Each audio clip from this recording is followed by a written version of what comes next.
Carlos Leder pasó más de 33 años tras los barrotes en Estados Unidos, aislado y sin ver el sol.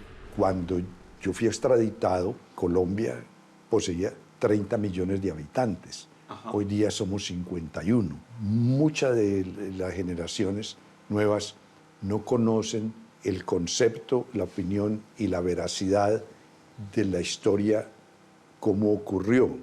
La historia que ahora se propuso contar es su versión protagónica de lo que fue el Cartel de Medellín, la tenebrosa máquina de muerte que lideró Pablo Escobar, su socio, amigo y delator. En la película pone que Pablo Escobar se tomó el poder y él era el gobernador de Colombia o algo así. Bueno, son películas y son especulaciones, entonces yo veo la necesidad, antes de que yo departa de este planeta, de contar mi versión de los hechos, porque mi nombre está en muchas de esas situaciones. Leder ha escrito un libro cargado de nombres, datos y escenas reveladoras sobre la narcopolítica en los años del Cartel de Medellín. ¿Qué se propone con este libro? ¿Para qué lo ha escrito? Yo quiero en este momento reiterar que yo trazo una línea roja porque yo fui extraditado en febrero de 1987. El único crimen político que Pablo Escobar, del cual era el autor intelectual y sus pistoleros eran los autores materiales, fue el asesinato lamentable del ministro de Justicia, doctor Lara Bonilla. Eso ocurrió creo que en el 84, a mí me extraditaron en el 87, entonces todo lo que Escobar haya cometido de violencia después del 87, yo no estaba en Colombia, yo estaba preso en los Estados Unidos. El Leder 2.0, el hombre rehabilitado y arrepentido que dice ser, insiste en que fue un jefe narcoexcéntrico y aventurero, mas nunca violento, y que otra cosa bárbara y monstruosa fue Pablo Escobar. Según Leder, de 76 años, estuvieron juntos, pero no revueltos. Usted dice ahora mismo el lamentable crimen del ministro de Justicia, Rodrigo Lara Bonilla. Pero en ese entonces, o hace 40 años, usted justificó el crimen. ¿Ha cambiado esa postura? Ciertamente, sí. Yo era un rebelde, yo era un fanático de mi causa, de mis intereses, los intereses del narcotráfico, y felicité a Pablo Escobar por la muerte del ministro. Pero vuelvo y le reitero, esa era mi posición en esa época. Yo no tengo absolutamente nada que ver con la muerte del ministro. Yo le reclamé y le dije, mira, Pablo, usted mató al ministro, no me avisó, nada.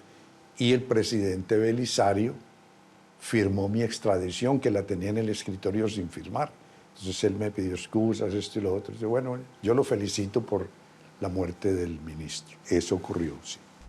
La historia de Leder es de película. Su reciente y sorpresiva reaparición en Colombia es la 10ª vida del gato. ¡Viva Colombia! Nació en 1949 acá, en Armenia. Su padre fue un ingeniero alemán que se casó con una manizalita. A los 16 años, Leder dejó los estudios y se fue para Nueva York, donde empezó a quebrantar la ley robando carros. Cuando ya expandía esa actividad a varios estados, lo cogieron y purgó una condena de 2 años para después ser deportado a Colombia. El alemán lo hablo básicamente, pero el inglés sí me tocó aprenderlo casi como el castellano.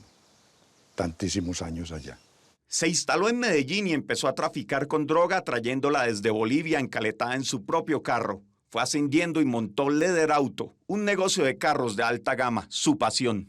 Aquí está la agencia de automóviles, que fue un imán para yo conocer cientos de narcos que venían a comprarme. ¿Y era una fachada para lavar el dinero? Ciertamente que con dinero de la coca se traían los carros de Panamá y Miami.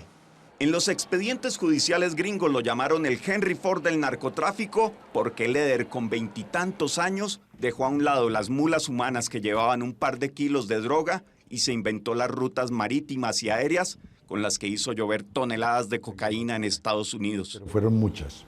Su fortuna llegó a ser tal que compró una isla en las Bahamas, Norman Island, con hotel, cabañas y pista de aterrizaje.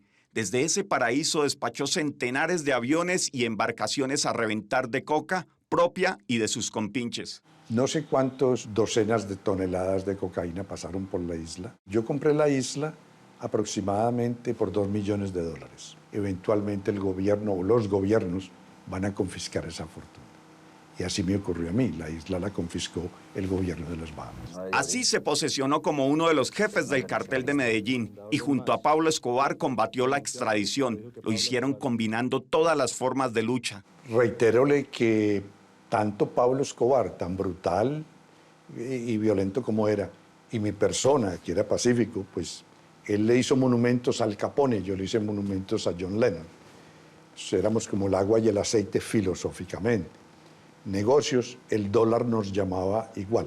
Pablo Escobar formó su movimiento político en Medellín, yo formé mi movimiento político en Armenia, denunciando un tratado de extradición que era ilegal. Hemos venido haciendo una gran campaña a nivel nacional contra el nefasto tratado de extradición. Su postura sobre la extradición no ha cambiado. ¿A hoy usted está de acuerdo con la extradición de colombianos a Estados Unidos? No, no estoy de acuerdo, pero es legal, que es la diferencia cuando me extraditaron a mí, no era legal.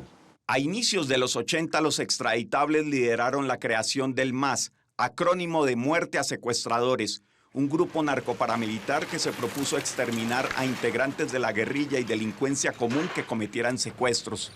Yo fui secuestrado aquí en Armenia y logré fugarme y escapar de los captores. Con una herida además, ¿no? Sí, eso en cierta forma me salvó, porque cuando me dispararon, yo caí privado y lleno de sangre, entonces no me amarraron.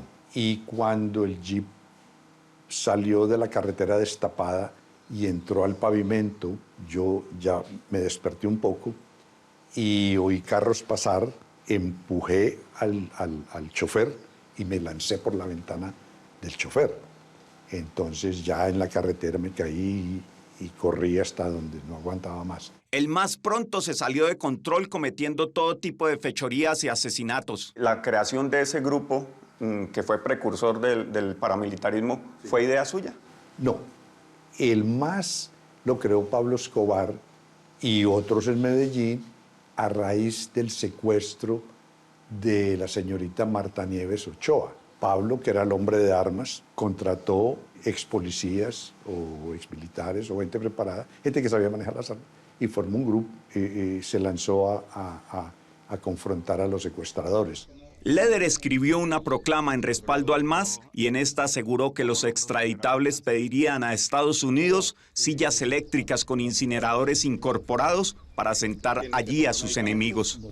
Yo acababa de ser secuestrado, estaba lleno de ira contra los secuestradores y expresaba ilimitadamente mi deseo de que había que combatir este fenómeno del secuestro, el sentimiento de mi dolor y mi odio hacia los secuestradores. Y en eso expresé esas palabras. En el libro Leder reseña el día en que otro narco le regaló una máquina contadora de billetes, comillas, el campesino superado que seguía siendo yo no las conocía. Comencé a jugar con la máquina y sí, era muy eficiente y no hablaba. Nunca podría sapearme. Cuando le pregunté qué fue lo más excéntrico que hizo de rico, me dijo: posiblemente comprarme una isla en las Bahamas. Y la mayoría de los seres humanos paradójicamente sueñan con comprar una isla. La riqueza de Leder en Armenia se proyectó con la posada alemana, donde puso la famosa estatua de su héroe John Lennon. ¿Ha podido recorrer sus antiguas haciendas, la más conocida quizás la posada alemana? No, todavía no. He estado un poco distante de todo eso, tratando de asimilar la inmensa felicidad que siento en mi corazón de estar nuevamente en Colombia con mis compatriotas. El lugar fue expropiado y pasó a manos de la gobernación desde hace unos años, pero el proyecto de hacer un lugar turístico no se ve ni en sueños, solo hay ruinas y grafitis. La posada alemana fue confiscada hace muchísimos años y queda prácticamente abandonada a la deriva para que los vándalos hagan a su antojo. Fue destruida. La debacle de Leder se dio en el 87. Cuentan que una noche de rumba en la hacienda Nápoles, Leder asesinó a un lugarteniente de Escobar y que por cuenta de esto el patrón del mal lo entregó a las autoridades. Pero Leder afirma que las cosas no fueron así. Pido perdón de haber pertenecido al cartel de Medellín, específicamente en el tráfico de cocaína. Yo no cometí ningún acto violento, no intervine en guerras contra el Estado colombiano. Niega haber matado. Asegura que Escobar sí lo traicionó, pero por otro motivo. Me avisaron que A Pablo Correa habían tratado de secuestrarlo y prácticamente él se hizo matar. Él no se iba a dejar secuestrar, corrió y la lluvia de balas pues lo asesinó. Yo me consterné porque era mi socio y comencé a hacer indagaciones.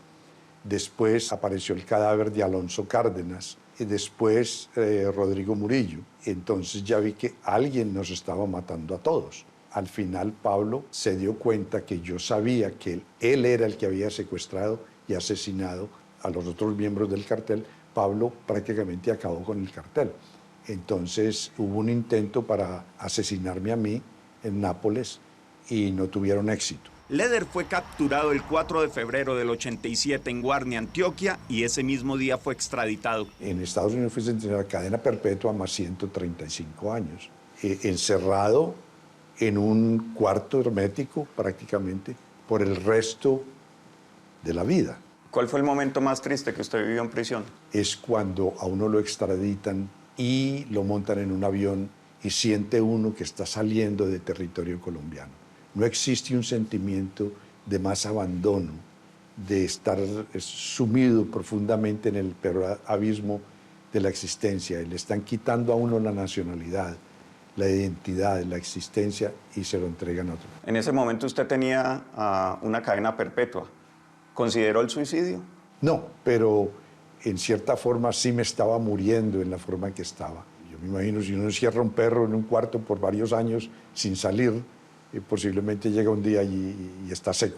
La resurrección de Leder se dio en el 89 con la invasión de Estados Unidos a Ciudad de Panamá para capturar al dictador del país, el general Noriega. Capturaron al dictador Manuel Antonio Noriega, lo trajeron a Estados Unidos y resulta que no tenían testigos de alto nivel del cartel. El gobierno de los Estados Unidos se entrevistó conmigo y me ofreció mi libertad. Yo testifiqué por 5 días y a Noriega el jurado lo encontró culpable. Todo lo que yo testifiqué contra el general Noriega son las actividades del cartel de Medellín con el general Noriega. Efectivamente, ni el mismísimo Noriega en juicio, ni Pablo Escobar desde la clandestinidad. Nadie nunca desmintió las afirmaciones de Leder. De hecho, lo de Panamá es apenas un capítulo del entramado. También asegura que tuvo una reunión con Raúl Castro en La Habana para acordar un negocio de cocaína. 100% así fue. Con él fue una reunión de 4 minutos protocolaria, de saludo, pero era lo que yo requería para retornar a decirle a Pablo que estaba aprobado el negocio al más alto nivel. Una de las confesiones que hace en el libro es que a través del padre Rafael García Herreros consiguió la aprobación de Escobar para irse contra Noriega. Si Pablo Escobar no lo autoriza, ¿usted no hubiera declarado contra el exdictador? Si Pablo Escobar no me asegura que él no va a atentar contra mi familia, yo no puedo testificar o no hubiese podido testificar contra el general Noriega, ni estaría libre hoy día. Por su aporte, la justicia gringa le eliminó la cadena perpetua y le redujo la pena de 135 años a 55, de los cuales pagó casi 34 por descuento de trabajo en prisión y buen comportamiento. El encarcelamiento era una tortura. En 2020, en plena pandemia, recobró la libertad. Lo deportaron a Alemania, donde es ciudadano. Llegó con un diagnóstico de cáncer. ¿Cómo logró superar el cáncer? Lo logré superar a base de unas dietas y con una inyección que se llama Lupron. Hoy ya lo superó plenamente. Totalmente. ¿Cómo fue que usted hizo para sobrevivir? 34 años de su vida sin ver a nadie. Leyendo. ¿Y qué lecturas buscaba? Buscaba inmensa cantidad de lecturas de gente famosa que ha escrito su vida y sus biografías. Y ahora regresó a Colombia para promocionar lo que llama su testamento escrito. Él dice, sí, es mejor vender libros que coca, dice. Entonces sí, creo que lo prefiero vendiendo libros que coca. La abogada penalista Sondra McCollins es su representante legal y su primera y más entusiasta lectora. Un hombre que pasó casi 34 años de su vida leyendo, que le permitió estar lúcido, porque dentro de las cosas que yo hablaba con él, lo que me decía era, un libro me permitía estar fuera de la celda. Este libro específicamente cuenta una parte de la historia de Colombia que no se ha contado bien y qué mejor que de mano de uno de sus protagonistas. Asegura que no tiene nada, que vive de los libros. Se define como un rehabilitado, alguien que admite su camino chueco, que pagó sus culpas, que se arrepiente y que nunca más delinquirá. Le imploro y le pido, no solamente a los ciudadanos interesados en estos temas, sino también a los medios de comunicación y al gobierno mismo, de que aquellos que se han rehabilitado no se les lance al escarnio público por lo que hicieron. Nosotros los rehabilitados demos un ejemplo y ese ejemplo sea respetado. Leder es jovial pero impaciente. Tiene el afán de quien ha desperdiciado la vida. Le encanta conversar pero no quisiera ser el tema. Y reencontrarse con lo colombiano es su plan de cierre. Yo tengo en mi mente posiblemente obtener una pequeña parcela donde vivir tranquilamente. Eventualmente yo me voy a quedar totalmente en Colombia. Por ahora no, regreso a Alemania. ¿Y siente miedo de estar acá? No, en absoluto, al contrario. Siento inmensa felicidad, inmensa tranquilidad, inmenso regocijo. Yo no le echo mal en la sociedad a nadie. Yo no tengo cargos pendientes de nada. Más allá de no tener cargos, está grabado con sangre que la mafia y su terrorismo le hizo gran daño a todo el país. La paradoja de Leder es que trató de evitar la extradición a cualquier costo, pero es el único gran capo sobreviviente del cartel de Medellín justamente por haber estado confinado en una prisión gringa.